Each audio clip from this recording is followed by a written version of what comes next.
Welcome back to Professing Christians. This is Lisa.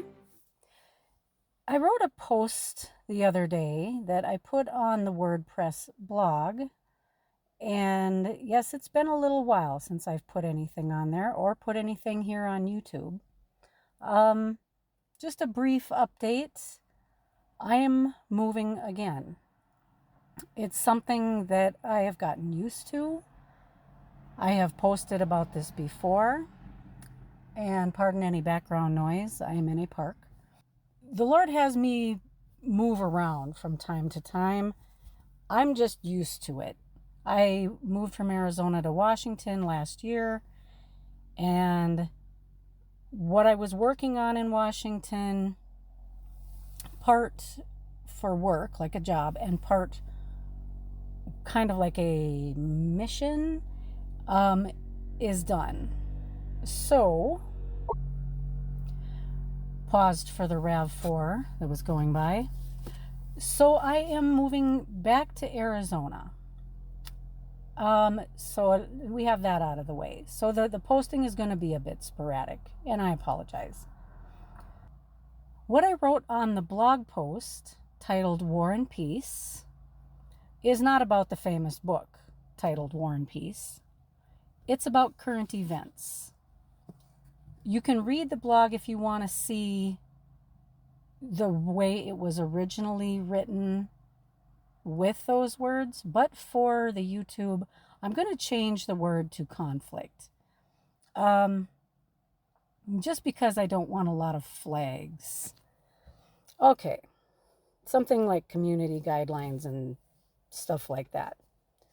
So let's go ahead. I'm going to get into what I wrote. I am not one to follow the news. I don't watch the news. I don't read the news.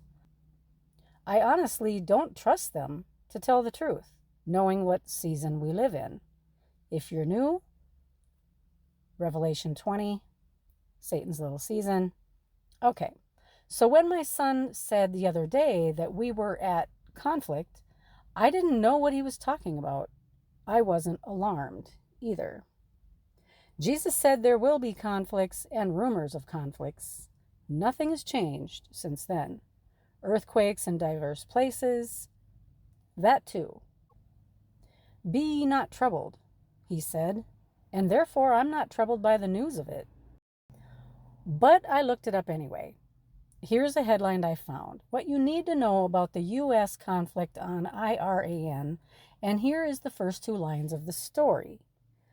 Conflict is never the path to peace. The U.S. and that country's conflict on Iran is illegal, unprovoked, and a conflict of choice, not necessity.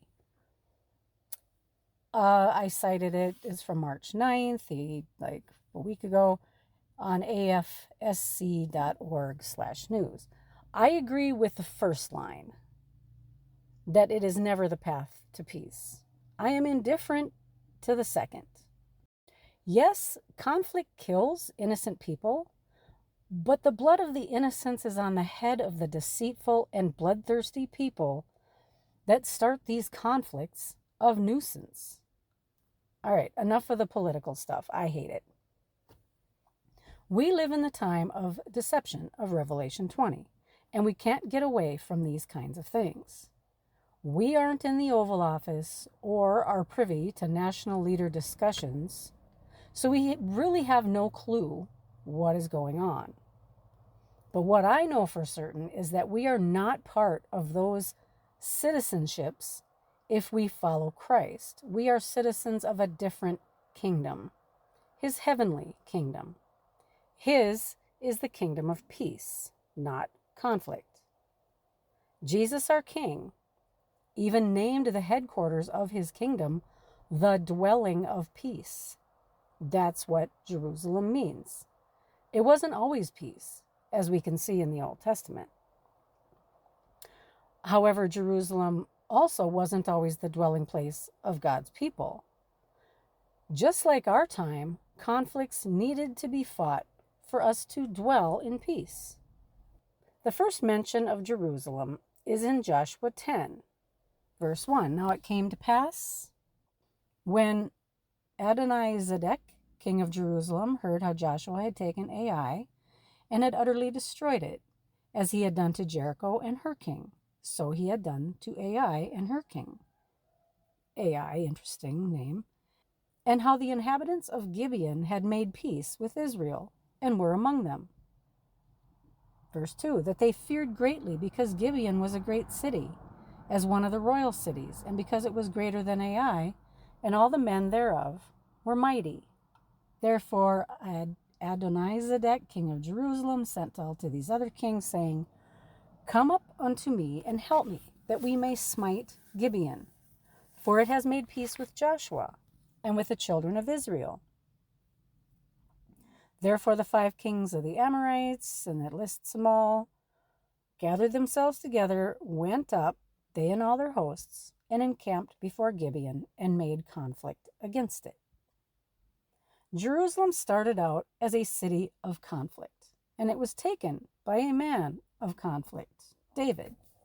2 Samuel 5, verse 6, And the king and his men went to Jerusalem unto the Jebusites, the inhabitants of the land, which spake unto David, saying, Except you take away the blind and the lame, you shall not come in here. And I am paraphrasing because this gets long. Nevertheless, verse 7, David took the stronghold of Zion, the same as the city of David. And David said on that day, Whoever gets up to the gutter and smites the Jebusites and the lame and the blind that are hated of David's soul, he shall be chief and captain. So David dwelt in the fort and called it the city of David. And David built round about from Millo and onward. And David went on and grew great, and the Lord God of hosts was with him. Jerusalem was but a fort when David found it. Think of what it is now. I'm not talking about the dusty earthly city in the Middle East. No. I'm talking about the genuine Jerusalem, the new Jerusalem, the heavenly city of our King. This is a city of overcomers. Jesus said he was coming quickly, and I believe him. Quickly is not 2,000 years. Quickly was in their lifetime, like he said. Consider the Philadelphian church in Revelation 3, verse 7, to the church, to the angel of the church in Philadelphia, right? These things saith he that is holy, he that is true, he that has the key of David, he that opens and no man shuts, and shuts and no man opens. I know your works. Behold, I have set before you an open door, and no man can shut it. For you have a little strength, and have kept my word, and have not denied my name. Behold, I will make them of the synagogue of Satan, which say they are Jews and are not, but do lie. Behold, I will make them to come and worship before thy feet, and to know that I have loved thee.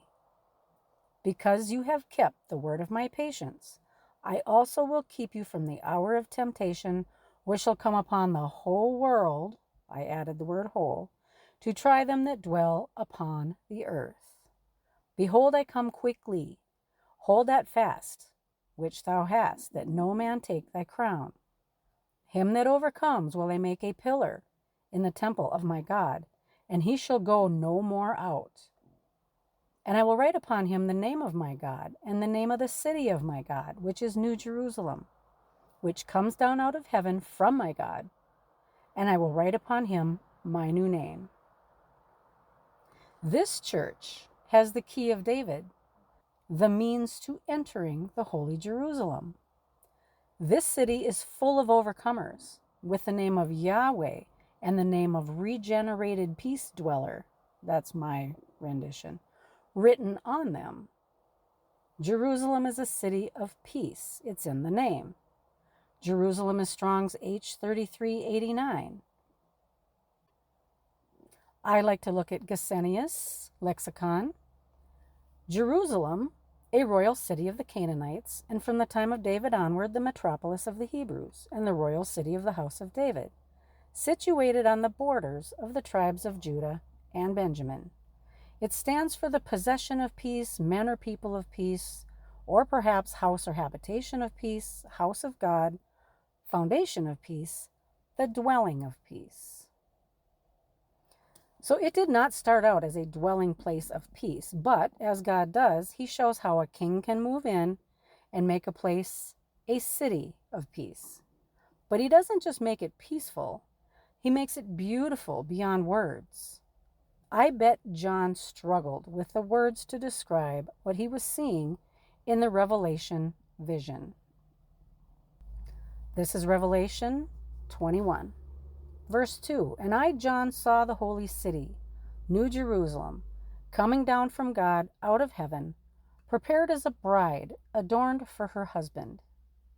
And I heard a great voice out of heaven saying, Behold, the tabernacle of God is with men, and he will dwell with them, and they shall be his people, and God himself shall be with them, and be their God. And God shall wipe away all tears from their eyes, and there shall be no more death, neither sorrow nor crying, neither shall there be any more pain, for the former things are passed away. And he that sat upon the throne said, Behold, I make all things new. And he said unto me, Write, for these words are true and faithful. And there came unto me one of the 7 angels, which had the 7 vials, full of the 7 last plagues, and talked with me, saying, Come here, I will show you the bride, the Lamb's wife. And he carried me away in the Spirit to a great and high mountain, and showed me that great city, the holy Jerusalem, descending out of heaven from God. The description continues into Revelation 22, verse 1, and he showed me a pure river of water of life, clear as crystal, proceeding out of the throne of God and of the Lamb. But now a question comes up in this little season. Do you think that the camp of saints have access to the city of the New Jerusalem? Well, let's look again at Revelation 3:12. Him that overcomes will I make a pillar in the temple of my God. He shall go no more out, and I will write upon him the name of my God, and the name of the city of my God, which is New Jerusalem, which comes down out of heaven from my God, and I will write upon him my new name. Do we not see millennial reign, stone and marble buildings depicting the tribulation saints as pillars? Or is this symbolic of a time to come?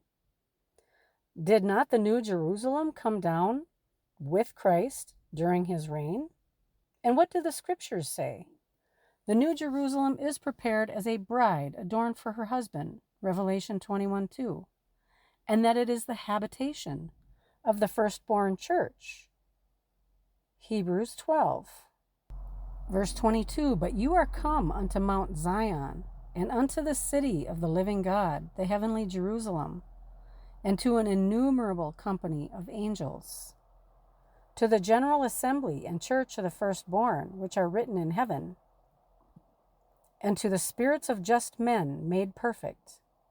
Verse 24, And to Jesus, the mediator of the new covenant, and to the blood of sprinkling that speaks better things than that of Abel. I believe the saints had access to and were made pillars of this city because they were of the church of the firstborn.